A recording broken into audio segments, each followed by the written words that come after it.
All right, before we begin today's episode, we wanted to go ahead and give a shout out to our patrons over at Patreon. Yeah, these are our sponsors in keeping the lights on here at Wisconsin Drunken History. And our first new one is Rock the Green. Lindsay Stevens, has been helping us out the last year. We've got some really good interviews, probably more professional interviews than we normally get, besides like breweries and stuff, which is really awesome. I mean, it kind of differentiates the show. It really does. And of course, we have Eric Sari, Andy Herbrandt, Lauren L., Paul C., and Hanson Screen Printing. Eric, cue up that intro music.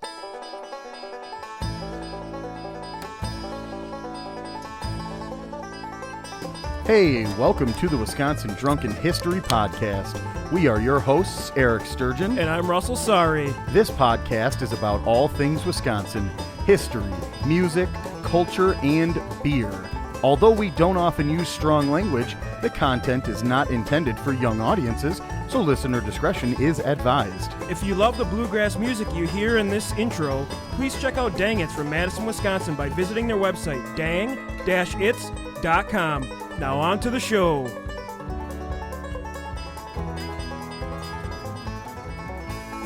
All right. Welcome back to another edition of Wisconsin Drunken History Podcast, your weekly dose of the Dairy State.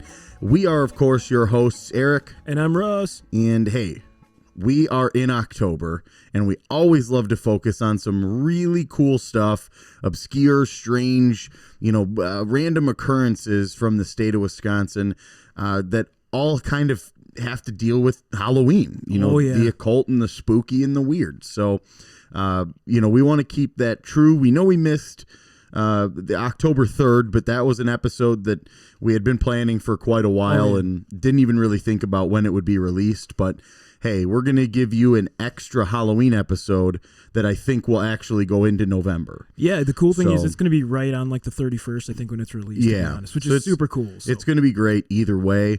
But we wanted to kick this Halloween series off for 2021 with a really cool story, like a cryptid, if you will, still a monster that is very similar to like the Kraken or Nessie, and this one is, right in Devil's Lake, and you may have heard of it. It's the octopoid sea kraken. Is that right? Yeah. Is it octopod? Also known as just the Devil's Lake monster, more commonly referred to. Or just like a guy who's a regular at, Nig's Bar. I mean, it could be a guy just swimming with a whole bunch of dildos stuck to his back, and just hanging out. Tentacles, like. It's just a guy who had way too many beers downtown in Baraboo area. In Baraboo area, Wisconsin Dells. So hey, and then he goes swimming to shower off, and people are just like, "Whoa, what is that? This guy's weird. This guy's nuts."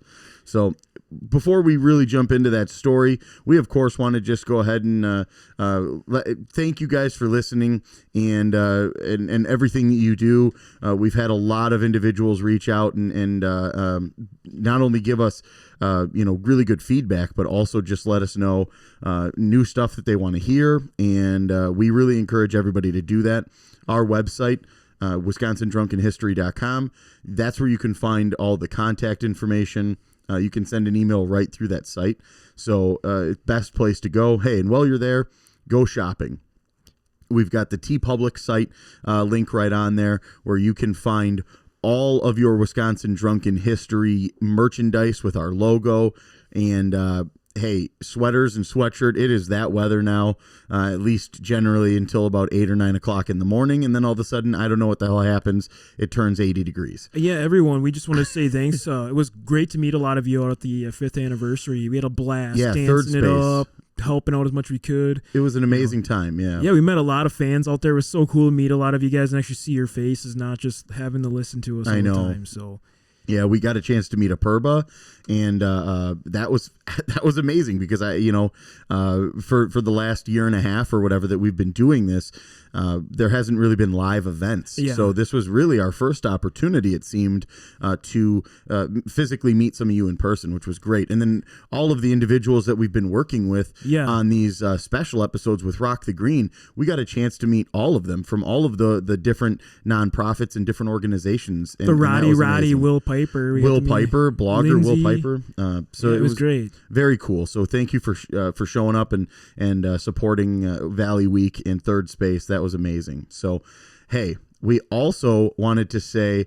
that we do still have our Patreon, and we encourage anybody to, hey, if you're really digging it and you want to help support keeping the lights on and the servers running and things, that's one of the best ways to do it. Otherwise, word of mouth.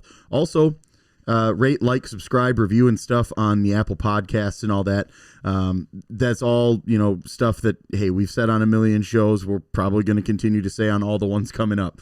So, hey, along with the Sea Kraken, the Devil's Lake Monster, this episode is going to have very special music from a close friend of ours in a band called Nautilus, which is going to be great, and it's going to be very Halloween themed. It's heavy. Yeah, it's heavy. You guys are going to be listening to this and think, am I going through a haunted house?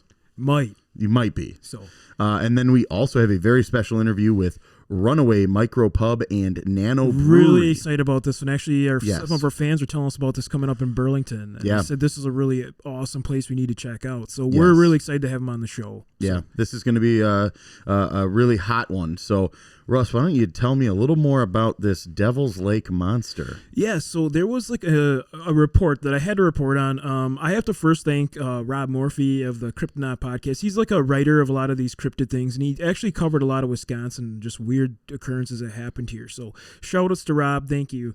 So for those that don't have yet to visit Devil's Lake State Park, it is a place of beauty, and I highly recommend any of you go and check it out. With about 30 miles of hiking trails and located on our large Ice Age National Scenic Trail, it is a 360-acre park featuring bluffs and some of the best views you're going to see in Wisconsin, especially right now with the leaves changing. Yeah. Holy smokes. And 360 acres is no small, property. This is big. Oh, and actually, before we keep going, I just want to say we had one of our listeners, Kim.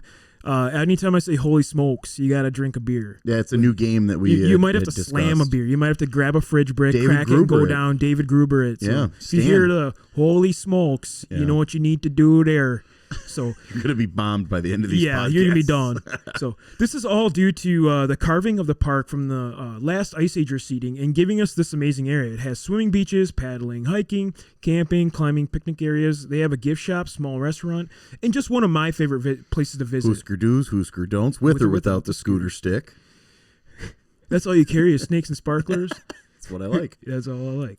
I may suggest going after Labor Day. When things start to settle, because in the summer months, the park sees upwards of 3 million visitors a year. So if you want to avoid a lot of the crowd, go after Labor Day. It seems to kind of taper off a little more. Right. You're not getting that Chicago crowd, Illinois crowd coming up. It's more of just like the local Madison people that go out there to hike. So it's a lot more tame than going in a summer months. Friendly Illinois bastards.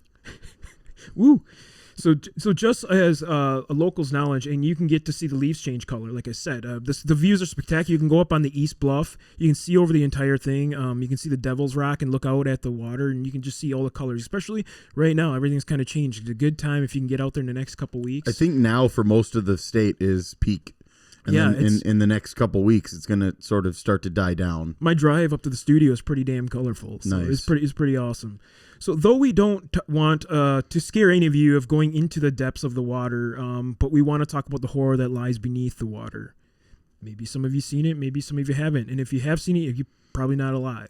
So let's just be honest. Yeah, if you did see it, you didn't live to talk about it. Exactly. So originally, the area was known to the Native American tribes of the area. The Sioux called this area Mdewakan, which translates roughly to mystery or bad spirits. And some experts think it's more closely related to sacred or sacred water. Okay. The Ho Chunk sometimes referred to it as the Dewa Kun Chunk or sacred lake. Yes. And the Nakota tribes called it Minnewakan or bad spirit or mystery lake because it's unknown. It's like in the middle. It's like in the middle of nowhere, right? Like this lake is just kind of surrounded by cliffs and it's kind of hidden. I mean, if you didn't know it was there, you wouldn't see it because the tree lines, it's forested, so you would never be able to see this. Right. And the white settlers soon began to arrive to the area in the middle of the 1800s and then started to call it the more recent name, Devil's Lake. So the first story comes to us from the Nakota Sioux tribe, and the story goes that a chief assembled a bunch of young warriors to go out on a late-night hunting trip on the lake to secure food consisting of fish and the local fauna that is known to the area. The team slipped the canoes late at night where the moon would shine brightly off the lake, lighting their way to spot where the fish could be caught. After doing some fishing, a break in the water and splashing would startle the group as a flurry of tentacles broke the surface, gripping the canoe and capsizing the boat into the brackish waters. It began pulling and thrashing the man who was terrified and screaming to alert other canoes and the men who were still gathering on its shoreline for help. The men rushed to his aid, but all the men could see was the movement of the tentacles splashing and thrashing, when all of a sudden it would stop and the man was never seen again, and the lake would once again turn to the calm Devil's Lake. Glass. Like what they say, yeah. Just crazy, though. That's right? wild. And, some of these stories, like, I don't know for sure, but I wonder if sometimes some of these are to scare off some of the settlers, too, at the time. But, sure. You never know. I mean, there's a lot of Native American lore and legends you can read about, such as the Thunderbirds and all that stuff. Well, if you imagine the individuals who frequented this lake, they lived by this lake. This provided them their water. It provided them their fish and other nutrients. And I'm assuming that, like you said, this could have been a tale told to scare away other individuals from coming and stealing, their bountiful feast from the seas, The only reason I think is kind of the next reason why I think this one, like, there might be some truth to this one, because the surviving members of the tribe would pay homage to their fallen brothers by holding a festival every year and place gifts and animal sacrifices into water to appease whatever took their fallen comrade down to the depths. Oh. So it wouldn't continue or happen again. They hoped this would be, okay, just chill this guy out. Yeah.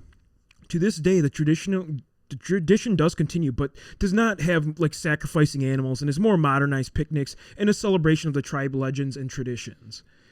And the next story that actually happened on this lake, it's another monster, kind of more of your plesiosaur, kind of Loch Ness monster looking. It's like a brontosaurus with flappers. Yeah, like an eel.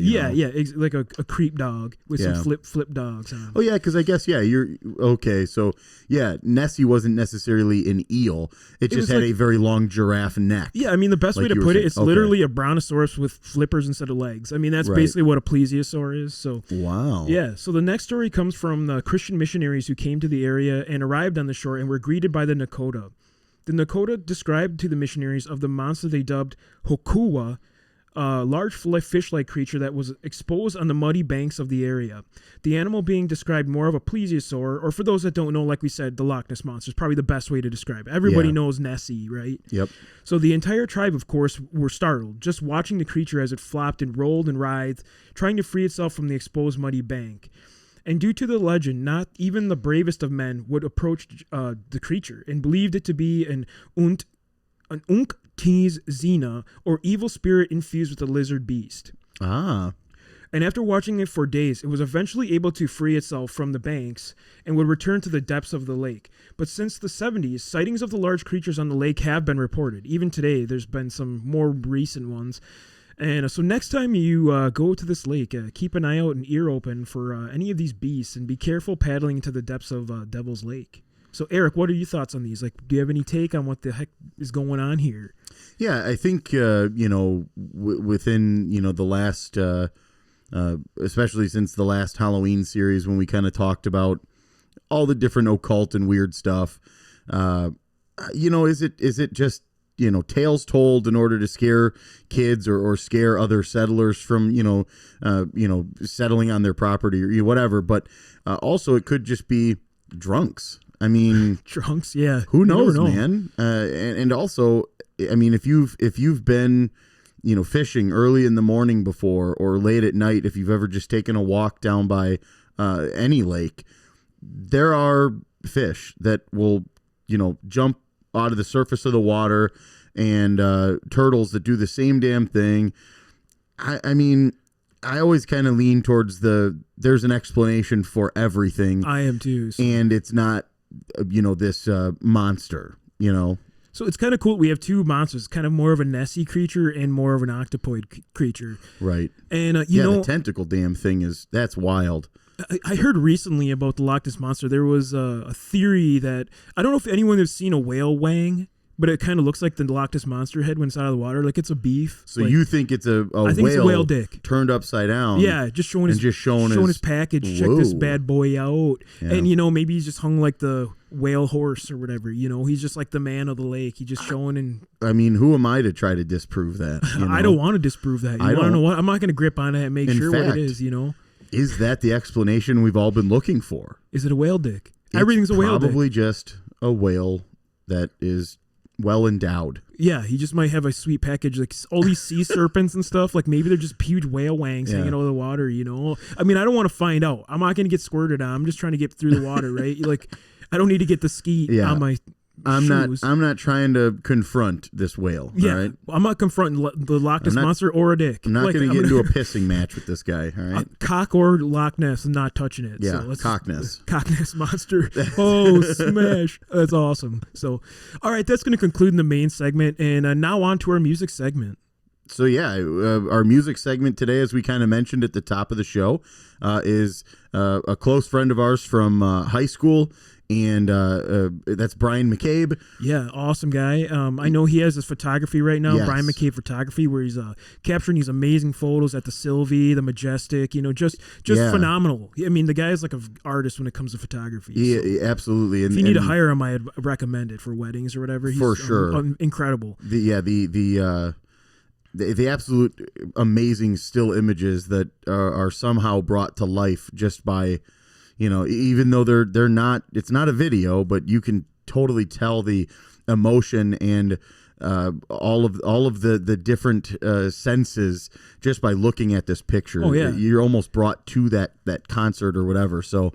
And plus for me, like the band name is fucking awesome, right? Like who doesn't love a Nautilus? Like that mollusk, you know, crazy shelled creature that's like prehistoric looking. Right. Not only that, but from 20,000 Leagues Under the Sea, Captain Nemo's ship was called the Nautilus, which is completely badass. Like I love like nautical themed stuff. I love underwater exploration type stuff. So it's just a cool name, and I think it fits them really well. I mean, you've always, you know, been a seaman, so I am a seaman. So, but yeah, these guys are from the Janesville area. Yeah. They're kind of a little heavier, and we're really excited to give it to you. So maybe keep your Halloween spirit alive. Hell yeah. And what's the name of this tune? So this is Nautilus. The tune is Gluttony and the Time Left Behind.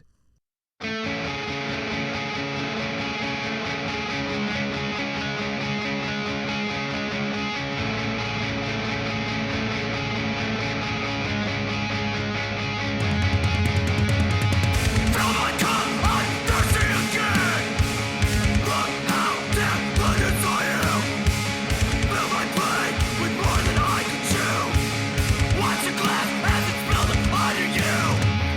Dangerous.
Holy piss. Holy smokes. I mean, That I was feel awesome. like I just got my ass kicked. It was super good. Yeah. Like, it was awesome. It's cool to have like a Well, that's what I variation love of about- music, you know, especially on this show. I was just going to say, I think, you know, from our initial, you know, conception of, you know, this podcast and what we kind of wanted to do, one of the biggest things that we wanted to feature was different local music. And we wanted to do that in a variety of different styles and genres. We didn't want to just stay in this center lane of, you know, the bluegrass folk indie, indie and things that, you know, we're really, really into. But all these other things that we can certainly appreciate, and we know that our fans listen to a variety of different music as well. Exactly. So we wanted to bring you not only a close personal friend of ours to, you know, introduce that music to you if you hadn't already heard it, but also, hey, this is just a really great band from, you know, the Janesville, Madison area. So check them out, Nautilus. You know, if they're playing out live, definitely go to their shows. I know they're full of energy, so it's going to be an absolute awesome time. Oh, yeah. So Russ and I had mentioned at the top of the show as well that we had recently been out at Third Space for their 5-year anniversary, and that was it was a partner event with a bunch of different individuals, but most notably with Rock the Green, who Russ and I have worked with. Rock the Green, Lindsay Stevens, and during that, you know, the Third Space Brewing likes to kind of give back to a nonprofit, and that was Rock the Green this year. Yeah. So they brewed a very special Juicy Ipa beer called Rock the Green IPA, and they had that available at the event, and then they also had select 6-pack cans to go as well, and they might still have some there, but that's been a couple weeks ago now, and it's an absolutely great beer. Russ and I are having one right now. The cool thing about this beer too is Rock the Green, our Third Space, actually 25% of the sales were going back to Rock the Green, which is huge. And so I hope they did really well on this. But this one is, like Eric said, a Juicy IPA coming in at 6.8% ABV. The can's really cool, first off. So it's kind of like your green color, kind of like your sustainable green marketing color. Yep. Has cool trees on it. You know, obviously the Third Space logo. Just an all-around really good beer. Yeah. I mean, what are you getting from this thing? What are you tasting here? Yeah, so again, it's a very good Juicy IPA. It has a little bit of a softer kind of mouthfeel, not exactly like harsh or sharp on the tongue, and a little grapefruit, which I think is definitely kind of normal. Definitely the citrus notes I'm getting for Right. sure right off the bat. I'm also getting like a maybe a little smoother feel to it. So I think they were saying that they were kind of brewing with oats this time to kind of take off that edge of the IPA. Right. And I think it does really well for like the mouthfeel. Kind of has a smoother taste, smoother back finish. Yeah. Very good beer. Brewed with traditional and cryo hops, which we've talked about before. We have. Yeah. Just amazing beer, and it was just. Man, I drank so many of these things. That was my problem. It's like everyone kept buying me them because of all of our fans were like, oh, yeah, here, you got to have another. Well, and I was like, holy smokes, bud. And the other thing, you know, when you're at an event at a brewery like this that crafts really great beers, a lot of times it's not necessarily their ales or, you know, pilsners or anything that you're super into. I mean, the IPAs are what they're known for. And Eric, you tried the 5-year anniversary one too. Yeah, that was pretty good. And we'll probably do that on an upcoming episode as well, because I did bring a couple of those bottles home, and we'll discuss it more, but it's drops an awesome some bows. Beer. It's pretty strong. Exactly. It'll wreck you. But. This thing is the people's elbow for beers. So but it's super good. Yeah, again, if you can get this, head down there or see if you can find it. It's called Rock the Green Juicy IPA. Phenomenal beer. I highly recommend it to anyone who's trying to branch out or get into these IPAs and try them. A really good beer. You know, minor on the bittering units. I'm guessing kind of middle of the road here, 65, 68. Kind of. I think they kind of nailed that, like kind of central. Well, because you don't want to, completely crush on that bitterness always. Which is completely dry. That's where you've got doubles and triples also for, you know. Yeah. You don't want that cotton mouth when you get some of those IPAs. But again, rock the green Juicy IPA. Check Third it out. space, another home run. Grab a seat, gather round, join us for a chat. How many locos you at? All right, folks, you know what that means. The infamous how many locos you at? Yeah, it is another article about an unfortunate, mistake made by a Wisconsin resident. So this one is in Mount Pleasant. It is a Racine man is charged with his 5th OWI. Oh my! After allegedly hitting a vehicle in Milwaukee County before being arrested in Racine County. Oh wow! So we got a runner. Oh Barb, He's holy a runner. cow. He's a track star. Can you believe this happened? So according to the criminal complaint, deputies were dispatched to southbound Interstate 94 for a vehicle that reportedly hit another car and then continued driving south into Racine County at about 6 p.m. And this is back in December on the 20th. The complaint updated, or the complainant rather updated deputies on the car's location. So this person's actively pursuing as a bystander. Oh wow! I mean, this is good stuff here. Yeah. Vigilante, Batman style. So as he's following this individual, he's giving the 911 or whatever dispatcher the current location and the whereabouts of this vehicle. So along with his driving, the car also pulled into Quick Trip on the corner of the East Frontage Road. That's on Highway 20. And that's where law enforcement had pulled him over. Wow. Couldn't have been pulled over in a better spot, though. Oh, no, at least you can get can I get in there and I can get some... Can I get the glazer before I go to jail? Right, yeah. All right, yeah. That's the best way to do it, right?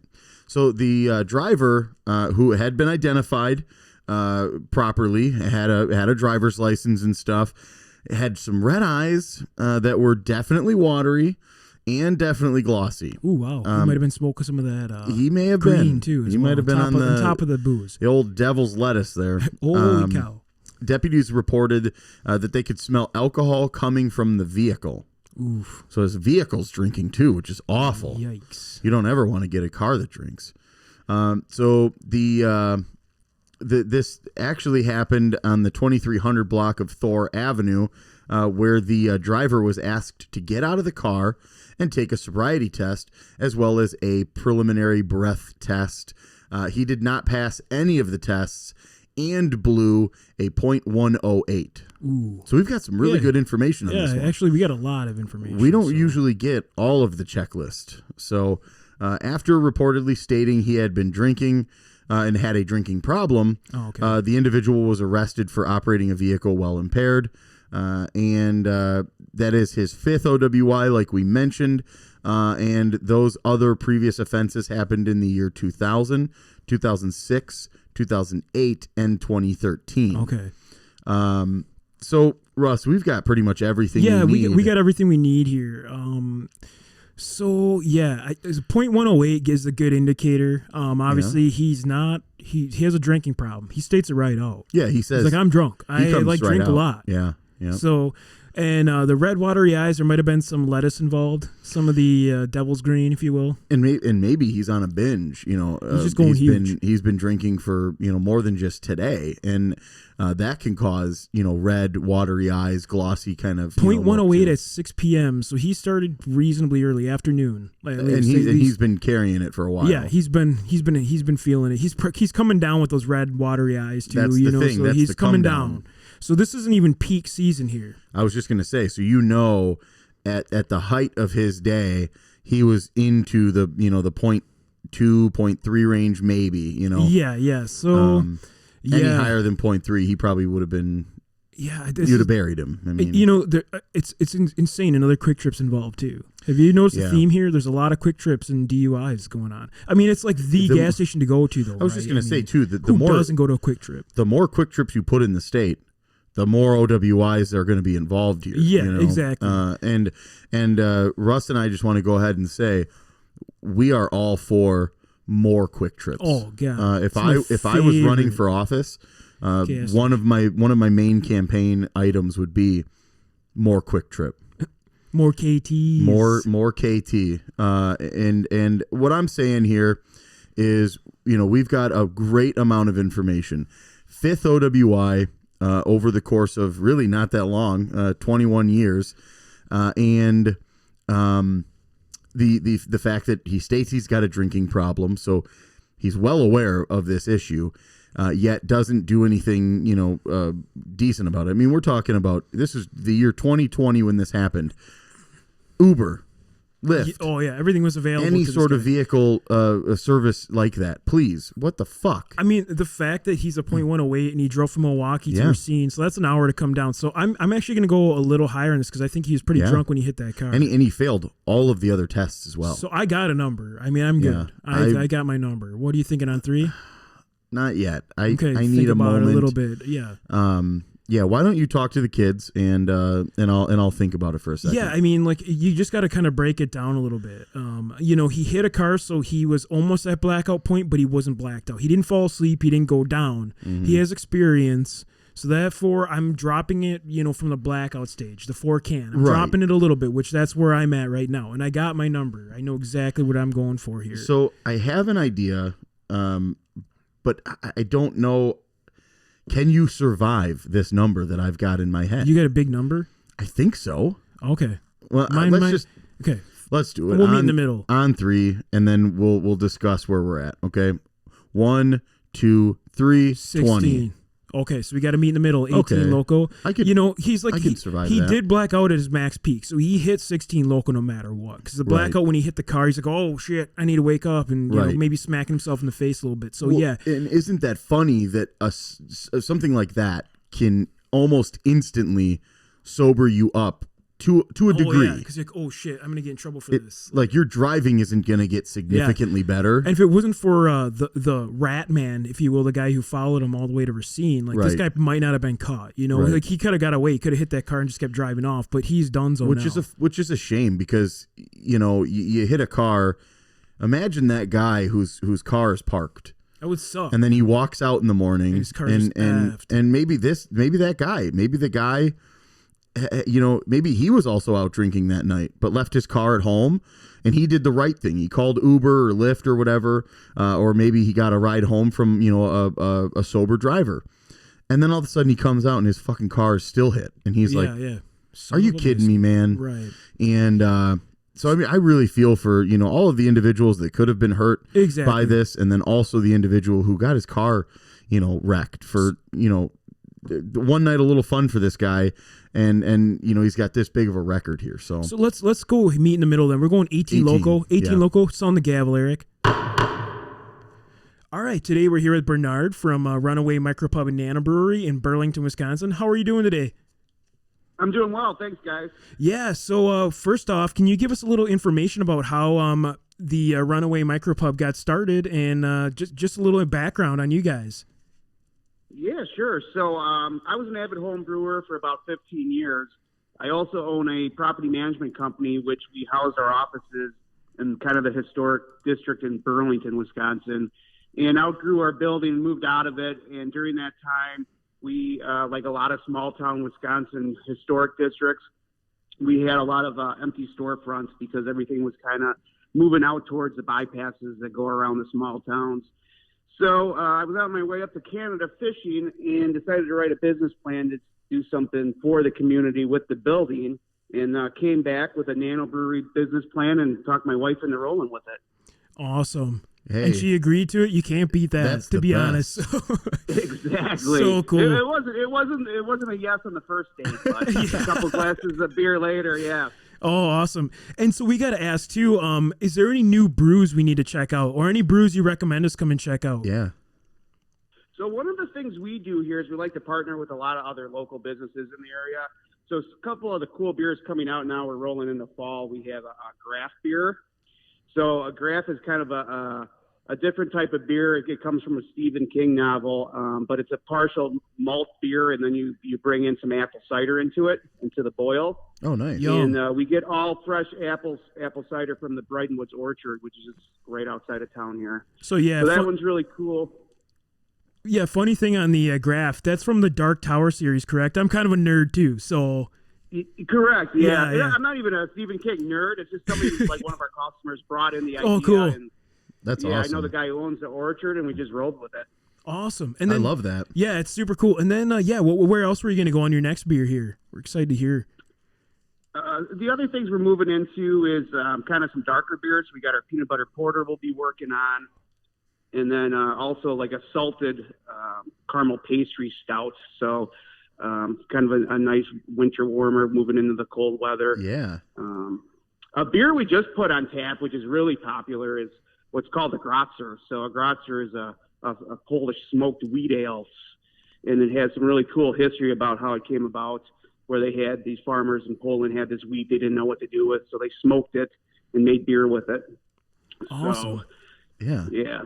That's kind of what we got going right now. Awesome. And yeah, we just wanted to check too. I know obviously like everybody's been having some issues with the COVID, but we wanted to see if there were any events coming up for our listeners to go and stop out, or just to stop out for any reason. Sure. We just got over our big Oktoberfest. So we're located like on this small little curved street right in the heart of downtown Burlington. Oh, so cool. we pull a special permit and close that off. So we had a lot of cool like Milwaukee German dancers and musicians and wood carving shoe guys. So definitely put that on your calendars for next year. Coming up, we have live music every Saturday, so that's another one of our missions is to support the local artists. So all of our music events are free to attend. So we got Nicole Nystrom coming up October 16th. And then October 23rd, we have Mackenzie O'Brien, who's a Nashville recording artist. Oh, that's nice. going to be live in the tap room. Yeah, that's our big thing too, is support local music. So that's awesome that you guys do that. Like I love local Wisconsin music. It's hard to believe some of the talent we have in our state. Absolutely. Oh my gosh. Yeah, it's incredible. All right, thank you so much for coming on today. Before we let you go, we always ask our guests a few questions to find out how Wisconsin are you. Are you ready for this one? Do it. All right, so the first one I got for you, beer brats. Is there a beer from Runaway you recommend us try to make a beer brat with? Yeah, absolutely. One of our staples is Railway Red. It's a red ale. It's perfect for beer brats. We actually have a local sausage maker, Hometown Sausage out in East Troy. He makes brats for us that we serve with the Railway Red. Oh, cool. That sounds awesome. Yeah. I'm putting that one on my list. I was just going to say a red is like an amber, they're something. so I mean, they just really work with brats. Oh, man, it's incredible. So the next one we got for you is, have you ever been to Summerfest, and do you have a band that you really love seeing there? I have been to Summerfest. I think some of my favorite bands are some of the bands that play on smaller stages. So I saw my favorite probably was James back in the late 90s, a band called James. Nice. Cool. Yeah, no, that's awesome. Especially like those like 90s Milwaukee bands, and like what was it, like the Guffs, which was like taking over the Guffs, and like just all those like small bands. Actually, they were in Burlington at the Chocolate Festival there. Yeah. Actually, which was I pretty believe cool. they were, yep. That's awesome. And so the next question we got, which is kind of controversial, but what do you consider to be up north Wisconsin? I would say up north Wisconsin, I consider like Hayward, Minocqua. Oh yeah, that's up there. north. Yeah. Oh yeah. Awesome. And so the next one we got for you, a supper club that you've been to. Do you have a favorite one you recommend going to? I do. I'm actually heading out there tonight for a birthday party. It's called the Duck Inn. Oh yeah. Oh yeah, we've been to the Duck Inn. Absolutely. Yeah, that's my favorite one. It's right outside Elkhorn there, kind of on Highway A. Yeah, Delavan area, Delavan, Darien. Yeah, what is that? Is that 89 and A, I think, or something like that? So yeah, that's one of my favorite ones. I love that. Their fish fry is awesome, and just they have that old school feel, that dark wood walls, taxidermy. The bar that's like, I mean, it seems almost medieval. It's such an awesome place. I love that place. Yeah. All right, so the next one we got for you, so this one. All right, I'm going to skip this one. Okay, so I got a question for you. Have you ever tailgated at a Brewers, Packers, or a Badgers game, or all three? All three. Oh, the trifecta. You hit it. Yeah. Holy smokes. We haven't had one of those in a while. Which one is your favorite to tailgate at? Oh, man, I've been to some really cold Packers games, so I'm going to say the Badgers. Yeah. Yeah, the Badgers have pretty good. The jump around experience is just something you've never seen until you've honestly witnessed you can't go wrong, any which way, but yeah, there's just something about hanging out on college game day, enjoying that. I haven't participated in Jump Around. I haven't been to Camp Randall, but I've been around the stadium during games and stuff, and it is a whole electric shit. Yeah. I mean, the whole city is all red that day. Yeah, it's a ton of fun. All right, so we got a couple more for you before we let you go. One's just kind of a funny one. Do you happen to have a Quick Trip rewards card? I do not. You don't? Okay, that's not a point against you, though. Not everyone does. No, but you're missing out on the Quick Trip rewards. probably every other day. I just don't have the rewards. You got to get it. You're missing out. You get the free coffee once in a while, a free sandwich sometimes. You can choose your reward. Yeah, you can choose your reward. All right, and so the last one I got for you, and this one's always hard for a brewery. I mean, obviously besides Runaway, Micropub, and Nano Brewery, which we will be visiting soon, by the way, and stop out and say hi, is there another brewery tour, or a tap room that you recommend to our listeners? And it doesn't have to be in Wisconsin either. Sure. I mean, the two that, if you're coming down this way, the two other ones I highly recommend are ones we do collaborations with. Sure. One is called Doosterbeck's out in Delavan. Kind of located out on a farm, really cool place, great beers. Yeah, and we had them on the show. You did? Awesome. Those guys are awesome. Yeah. Yeah, so we brew with them once in a while. They have a little bit bigger system than we do, so when we want to do like a large batch of a sour beer, we'll call up Ben and he'll invite us out there to brew it with them, and then we kind of split it. The other one, if you're going out that route, is it's not technically a brewery, but it's a meadery called The Hive. That's in East Troy. Awesome. So, especially for people who have never had mead before, that's a really cool place to visit. It is, yeah, and I think, I love that you do the collaborations with the other local area breweries or meaderies. They're I've always said that the camaraderie that exists between the micros and nano breweries that exist here in the state is amazing. Like there's no it's not competition. It's everybody. There's so much beer. You don't make everybody choose. You just have everybody drink all the beer. Exactly. Yeah. So we all work together. If one of us short on a yeast or a malt, we just call each other up and run out there and pick it up. Cool. I love it. We're competitors, yes, but the more, we all work together. You know, we were actually just talking about this. We grew up in Elkhorn, was kind of our hometown. But yeah, we wish like you guys were around when we were in high school. And we had some fake IDs in the early 2000s because it would have been nice to get some craft beer. You know what I mean? Instead of crap beer. Yeah. Oh yeah, we always had to have domestics. All we had to pay our buddies to go get some Red Dog. But I wish we had all these like just good beers to drink back then.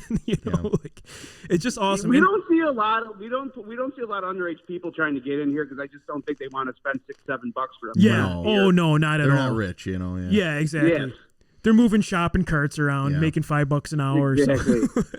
But Bernard, thank you so much for your time on this Sunday. I'm so glad we were able to have you on. Like I said, two of our guests were just talking you guys up, and we met them out at the Third Space anniversary, and they were just talking you guys up. And I'm so glad you took the time this Sunday to talk with us about your brewery, and we look forward to stopping out and seeing you. Yeah, I look forward to it. Hope all your listeners stop out too. Oh yeah, awesome. They will for sure. Bernard, thank you so much. All right, guys. All right, go back. Good Sunday. Right. Yeah, bye.